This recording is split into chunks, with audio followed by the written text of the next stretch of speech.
నమ్మలేకపోతున్నాను ఉషా. నువ్వు కిరణ్ కోసం పూజ చేయడం, ప్రసాదం ఇవ్వడం నిజంగా నేను నమ్మలేకపోతున్నాను.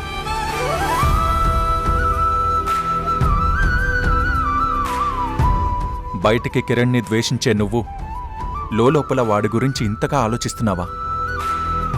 నమ్మాలి బావగారు. భార్యలో భర్తని శాసించే అధికారం మాత్రమే కాదు, ఆపదలో అండగా నిలిచే అమ్మ కూడా ఉంటుంది. ఆయన చేసిన తప్పుకి నేను శిక్ష వేయొచ్చు, కానీ విధి ఆయన్ని బాధ పెడుతుంటే నేను చూస్తూ ఊరుకోలేను. తప్పకుండా ఈ ప్రసాదాన్ని కిరణ్కి ఇస్తాను. ఉషా, ఆఫీస్కి వెళ్తానని చెప్పి వెళ్ళావు, ఇంకా ఇక్కడే ఉన్నావు. ఏమైంది ఉషా? ఏం లేదమ్మా, బయలుదేరుతున్నాను.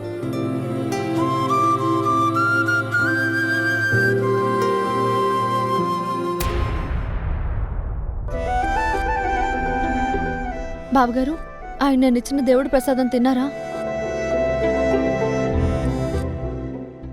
చెప్పండి బావగారు. బొమ్మరిల్లు రాత్రి 8 గంటలకు మీ ఈటీవీలో.